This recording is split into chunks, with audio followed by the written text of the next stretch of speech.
Hi, hello everyone. Welcome to my channel Srishti Tutorial for Maths.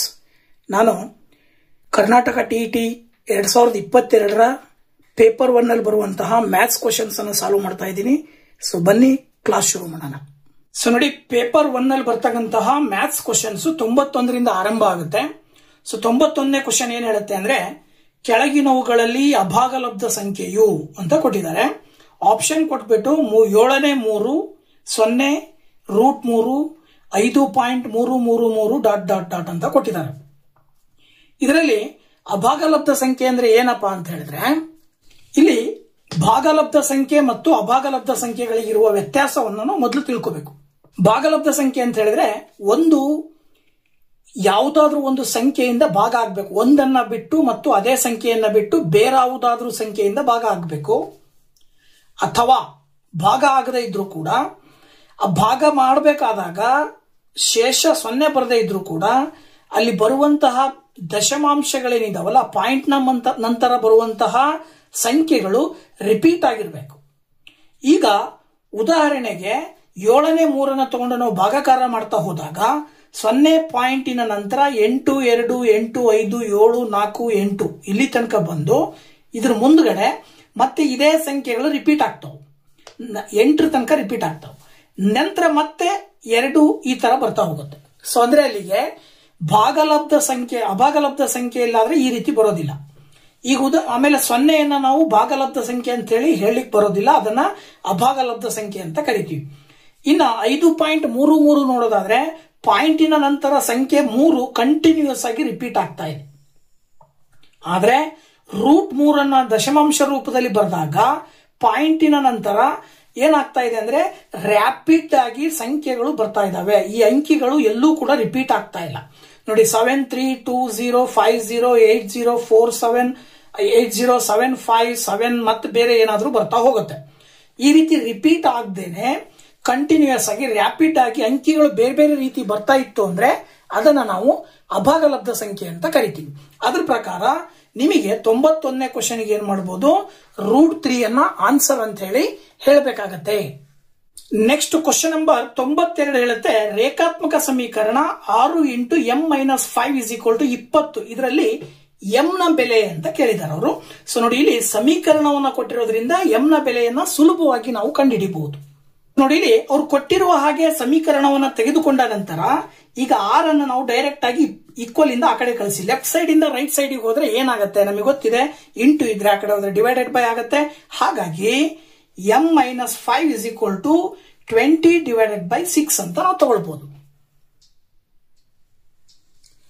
So 20 / 6 ಅಂತ ತಗೊಂಡ್ರೆ m - 5 ನೋಡಿ ಏನಾಗುತ್ತೆ, ಇಲ್ಲಿ 2ರಿಂದ ಭಾಗಾಕಾರ ಮಾಡಿದ್ರೆ 2 3 6 2 10 20 10 / 3 ಬಂತು.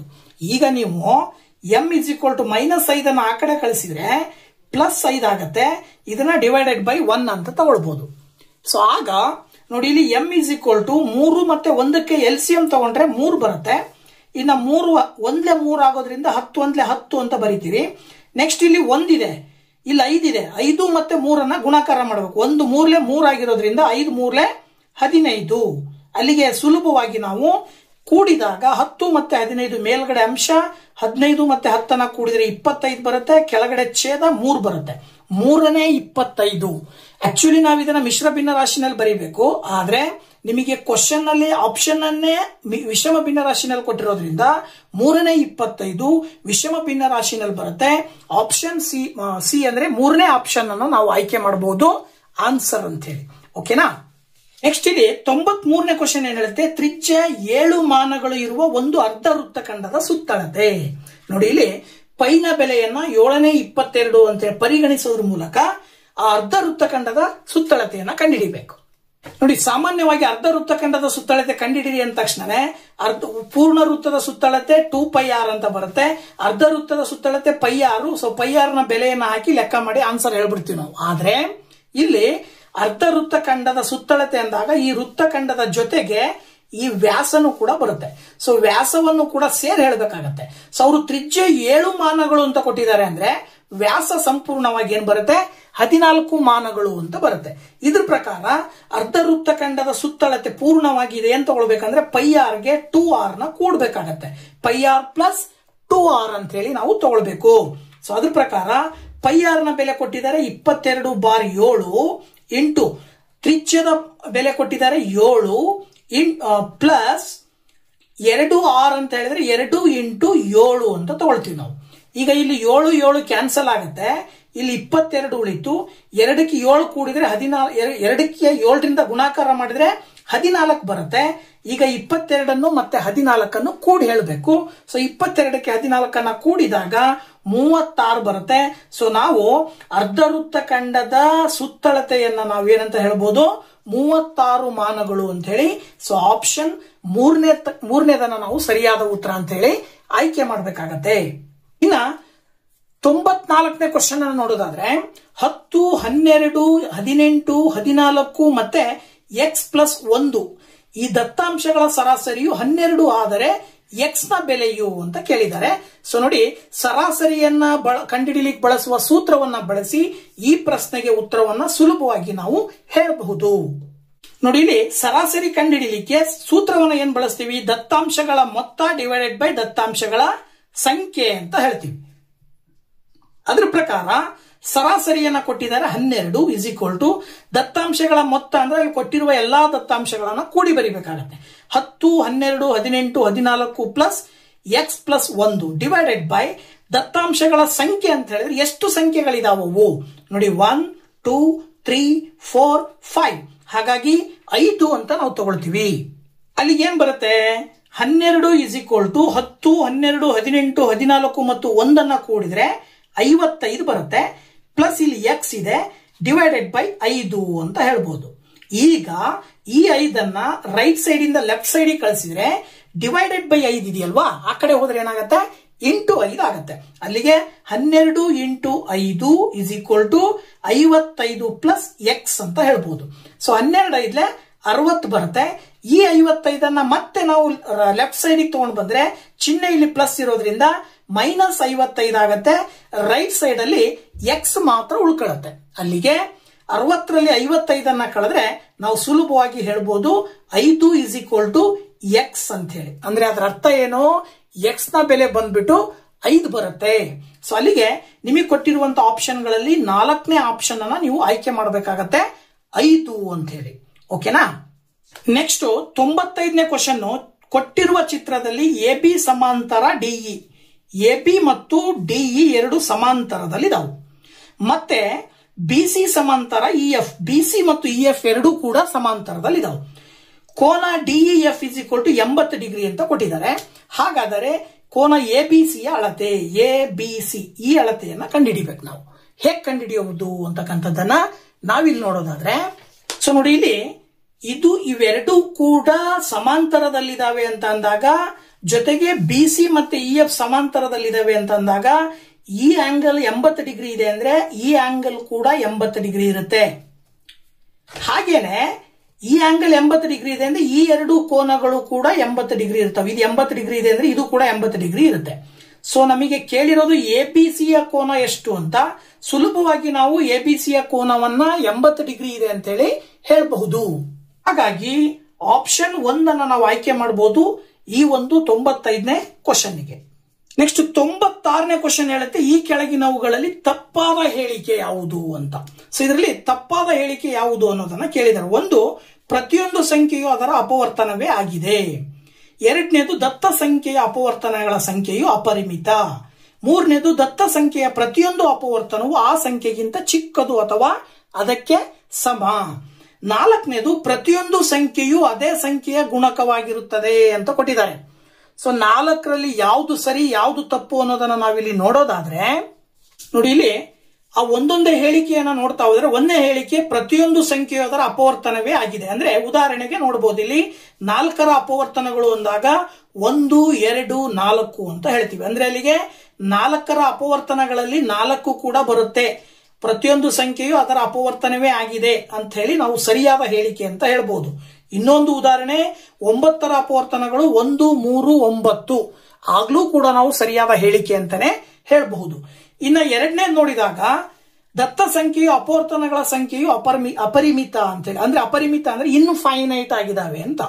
ಆದ್ರೆ ಇಲ್ಲಿ ನಾವು ನೋಡೋದಾದ್ರೆ ಉದಾಹರಣೆಗೆ 12ರ ಅಪವರ್ತನಗಳನ್ನ ನಾವು ನೋಡ್ತಾ ಹೋದ್ರೆ 12ರ ಅಪವರ್ತನಗಳಲ್ಲಿ 1, 2, 3, 4, 6, 12 ಅಂತಿದೆ. ಸೊ ನೋಡಿ ಇಲ್ಲಿ ಕೊನೆಯದು ಇದು ಮುಗಿತು ಎಂಡು, ಮತ್ತೆ ಮುಂದೆ ಯಾವುದೇ ಅಪವರ್ತನಗಳು ಬರೋದಿಲ್ಲ. ನೀವು ಈ ರೀತಿ ನೀವು ಯಾವುದೇ ಸಂಖ್ಯೆಯನ್ನು ತಗೊಂಡ್ರು ಆ ಸಂಖ್ಯೆಯ ಅಪವರ್ತನಗಳು ಕೊನೆಯದಾಗಿರುತ್ತೆ, ಅಂದ್ರೆ ನಿರ್ದಿಷ್ಟವಾಗಿರ್ತವೆ. 1, 2 ಅಥವಾ 3 ಅಥವಾ 5 ಅಥವಾ 10 ಈ ರೀತಿ ಪರಿಮಿತವಾದಂತಹ ಅಪವರ್ತನಗಳನ್ನ ಯಾವುದೇ ಸಂಖ್ಯೆ ಆದ್ರೂ ಹೊಂದಿರುತ್ತೆ. ಆದ್ರೆ ಇಲ್ಲಿ ಅಪರಿಮಿತ ಅಂತ ಕೊಟ್ಟಾರೆ. ಹಾಗಿದ್ರೆ ಇದು ಏನಾಗಿರುತ್ತೆ, ಹೇಳಿಕೆ ತಪ್ಪು ಅಂತ ನಾವು ಹೇಳ್ಬೋದು. ಇನ್ನು ದತ್ತ ಸಂಖ್ಯೆಯ ಪ್ರತಿಯೊಂದು ಅಪವರ್ತನವು ಆ ಸಂಖ್ಯೆಗಿಂತ ಚಿಕ್ಕದು ಅಥವಾ ಅದಕ್ಕೆ ಸಮ. ಇಲ್ಲಿ ಕೊಟ್ಟಿರುವ ಎಲ್ಲಾ ಅಪವರ್ತನಗಳನ್ನ ನೋಡ್ತಾ ಬಂದಾಗ 4ರ ಅಪವರ್ತನಗಳಲ್ಲಿ 4ಕ್ಕಿಂತ ಕಡಿಮೆ ಬರ್ತವೆ ಹೊರತು 4ಕ್ಕಿಂತ ಜಾಸ್ತಿ ಯಾವುದೂ ಬೆಲೆ ಇಲ್ಲ. 9ರ ಅಪವರ್ತನಗಳನ್ನ ನೋಡಿದಾಗ ಅಲ್ಲೂ ಕೂಡ 1, 3, 9 ಬರುತ್ತೆ ಹೊರತಾಗಿ ಅದಕ್ಕಿಂತ ಚಿಕ್ಕ ಸಂಖ್ಯೆ ಬರ್ತವೆ ಅಥವಾ 9 ಬರುತ್ತೆ, ಆದ್ರೆ 9ಕ್ಕಿಂತ ದೊಡ್ಡ ಸಂಖ್ಯೆ ಬರೋದಿಲ್ಲ. ಹಾಗಾಗಿ 3ನೇ ಒಂದು ಹೇಳಿಕೆನೂ ಕೂಡ ಸರಿ ಇದೆ. ಇನ್ನ ಪ್ರತಿಯೊಂದು ಸಂಖ್ಯೆಯು ಅದೇ ಸಂಖ್ಯೆಯ ಗುಣಕವಾಗಿರುತ್ತದೆ. ಈಗ ಉದಾಹರಣೆಗೆ 4 ತಗೊಂಡ್ರೆ 4ಅನ್ನ ನಾವು 4 × 1 ಮಾಡಿದ್ರೆ 4ಕ್ಕೆ ಬರುತ್ತೆ. ಅಂದ್ರೆ ಇದರಲ್ಲಿ 4 ಅನ್ನೋದನ್ನ ನಾವು ಗುಣಕ ಅಂತ ತಗೊಳ್ಬಹುದು. 28 ಇದೆ ಅಂದ್ರೆ 28 × 1 ಮಾಡಿದ್ರೆ 28 ಬರುತ್ತೆ. ಅಂದ್ರೆ 28 ಅನ್ನೋದು ಕೂಡ ಒಂದು ಅದೇ ಸಂಖ್ಯೆಯ ಗುಣಕವಾಗಿರುತ್ತೆ ಅಂತೇಳಿ ನಾವು ಹೇಳ್ಬೋದು. ಹಾಗಿದ್ರೆ ಈ 4ನೇ ಆಪ್ಷನ್ ಕೂಡ ಹೇಳಿಕೆ ಸರಿಯಾಗಿದೆ. ಹಾಗಿದ್ರೆ ಈ 4 ಹೇಳಿಕೆಗಳಲ್ಲಿ ತಪ್ಪಾದ ಹೇಳಿಕೆ ಯಾವುದು ಅಂತ ಹೇಳಿದ್ರೆ 2ನೇ ಹೇಳಿಕೆ. ಅಂದ್ರೆ ಅವ್ರು ಹೇಳ್ತಾರೆ ದತ್ತ ಸಂಖ್ಯೆಯ ಅಪವರ್ತನಗಳ ಸಂಖ್ಯೆಯು ಅಪರಿಮಿತ ಅಂತ ಹೇಳಿ, ಬಟ್ ಅದು ಸಾಧ್ಯ ಇಲ್ಲ, ಅದು ತಪ್ಪು. ಅದು ಏನಾಗ್ಬೇಕಿತ್ತು, ದತ್ತ ಸಂಖ್ಯೆಯ ಅಪವರ್ತನಗಳ ಸಂಖ್ಯೆಯು ಪರಿಮಿತ ಅಂತ ಆಗ್ಬೇಕಿತ್ತು, ಆದ್ರೆ ಅಪರಿಮಿತ ಅಂತಿದೆ. ಹಾಗಾಗಿ ಅದು ತಪ್ಪಾದ ಹೇಳಿಕೆ ಅಂತೇಳಿ ನಾವು ಆಯ್ಕೆ ಮಾಡಬೇಕಾಗತ್ತೆ. ನೆಕ್ಸ್ಟ್ 97ನೇ ಕ್ವಶನ್ ಹೇಳುತ್ತೆ, ಆದಿತ್ಯನ ತಾಯಿಯ ಈಗಿನ ವಯಸ್ಸು ಆದಿತ್ಯನ ಈಗಿನ ವಯಸ್ಸಿನ 3ರಷ್ಟಿದೆ. 6 ವರ್ಷಗಳ ನಂತರ ಅವರಿಬ್ಬರ ವಯಸ್ಸಿನ ಮೊತ್ತ 76 ವರ್ಷಗಳಾಗುತ್ತದೆ. ಹಾಗಾದರೆ ಆದಿತ್ಯನ ಈಗಿನ ವಯಸ್ಸು ಅಂತ ಕೇಳಿದರು. ಸೊ ಪ್ರಶ್ನೆ ತುಂಬಾ ಸುಲಭವಾಗಿದೆ. ಸೊ ಇದನ್ನ ಹೇಗೆ ಸಾಲ್ವ್ ಮಾಡಬಹುದು ಅಂತಕ್ಕಂಥದ್ದನ್ನ ನಾವಿಲ್ಲಿ ನೋಡೋದಾದ್ರೆ ನೋಡಿ, ಇಲ್ಲಿ ಅವ್ರು ಹೇಳೋ ಪ್ರಕಾರ ಆದಿತ್ಯನ ಈಗಿನ ವಯಸ್ಸನ್ನ ನಾವು X ಅಂತ ತಗೊಳ್ಳೋಣ. ಹಾಗಾದಾಗ ತಾಯಿಯ ವಯಸ್ಸು ಏನಂತ ಕೊಟ್ಟಿದ್ದಾರೆ ಅವರು, ಆದಿತ್ಯನ ವಯಸ್ಸಿನ 3ರಷ್ಟು ಅಂತ ಕೊಟ್ಟಾರೆ. ಅಲ್ಲಿಗೆ ತಾಯಿಯ ಈಗಿನ ವಯಸ್ಸು ಏನಾಗುತ್ತೆ, 3x ಆಗುತ್ತೆ. ಅದ್ರ ಜೊತೆಗೆ 6 ವರ್ಷಗಳ ನಂತರ ಅವರ ವಯಸ್ಸಿನ ಮೊತ್ತ 76 ಅಂತ ಕೊಟ್ಟಿರೋದ್ರಿಂದ 6 ವರ್ಷಗಳ ನಂತರ ಆದಿತ್ಯನ ವಯಸ್ಸು ಈಗ X ಇದೆ, 6 ವರ್ಷಗಳ ನಂತರ X + 6 ಆಗುತ್ತೆ. ಹಾಗೇನೆ ತಾಯಿಯ ಈಗಿನ ವಯಸ್ಸು 3x ಆದ್ರೆ 6 ವರ್ಷಗಳ ನಂತರ 3x + 6 ಆಗುತ್ತೆ. ಇವೆರಡರ ಮೊತ್ತ 76 ಅಂತ ಕೊಟ್ಟಿದ್ದಾರೆ. ಸೊ ನಾವಿಲ್ಲಿ x + 3x ಕೂಡಿದ್ರೆ 4x ಬರುತ್ತೆ, ಪ್ಲಸ್ 6 ಕೂಡಿದ್ರೆ 12 ಬರುತ್ತೆ. ಅದನ್ನ ನಾವು 76 ಅಂತ ತಗೊಳ್ಬಹುದು. ಈಗ 4x = ಈ 12 ಆ ಕಡೆ ಕಳಿಸಿದ್ರೆ -12 ಅಂತ ತಗೊಳ್ಬಹುದು. ಅಲ್ಲಿಗೆ 4x = 76ರಲ್ಲಿ 12 ಕಳೆದಾಗ 64 ಬರುತ್ತೆ. 4ರಿಂದ 64 ಭಾಗಾಕಾರ ಮಾಡ್ರಿ, 4 × 1 = 4, ನೆಕ್ಸ್ಟ್ 2 ಉಳಿತು, 4 × 6 = 24, ಅಂದ್ರೆ ಎಷ್ಟು ಬರ್ತಾ ಇದೆ, 16. ಅಂದ್ರೆ ಆದಿತ್ಯನ ಈಗಿನ ವಯಸ್ಸು 16, ತಾಯಿಯ ವಯಸ್ಸಾಗಿದ್ರೆ 18 ಆಗಿರುತ್ತೆ ಇದ್ರ ಪ್ರಕಾರ.